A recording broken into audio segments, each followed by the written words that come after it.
បើសិនជាអ្នកទាំងអស់គ្នាមានមុនបែបនេះហើយចង់ make up ធ្វើវាទៅកុំរារ៉េអត់មាន filter ហើយនេះជាមុខរបស់ខ្ញុំថ្ងៃខ្លះមុខខ្ញុំគឺបែបហ្នឹងនឹងជារឿងធម្មតាឯងអត់មានអីត្រូវខ្មាស់គេវាអត់បញ្ឈប់ខ្ញុំពីការចង់ make up ចង់ស្អាតទេពីមុនខ្ញុំធ្លាប់គិតថាចាំព្យាបាលមុខឲ្យស្អាតហើយចាំខ្ញុំផាត់មុខធ្វើខ្លួនឲ្យស្អាតហើយខ្ញុំ make up ដើម្បីបិទបាំងកុំឲ្យគេឃើញ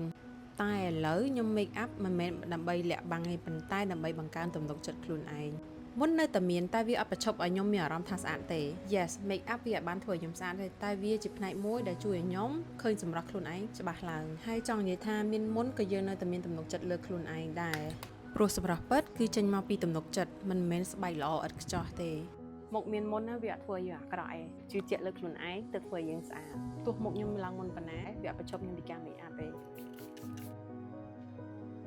តែចាំមានមុនគឺរឿងធម្មតាលើខ្លួនឯងអ្វីដែលស្អាតគឺចេញពីក្នុងខ្លួនយើងឡើងមុនវាមិនរហូតទេសូមដាក់សម្ពាធលើខ្លួនឯងច្រើនថ្ងៃនេះអ្នកទាំងអស់នេះឃើញមុខខ្ញុំឡើងមុនខ្លាំងណាស់ប៉ុន្តែវាអត់បញ្ឈប់ខ្ញុំពីការផាត់មុខធ្វើខ្លួនខ្ញុំធ្វើវាដើម្បីឲ្យខ្លួនឯងសប្បាយចិត្តដូចមុខថ្ងៃនេះមានមុនប៉ុណ្ណាក៏ខ្ញុំមានអារម្មណ៍ថាខ្លួនឯងនៅតែស្អាតជឿជាក់លើខ្លួនឯង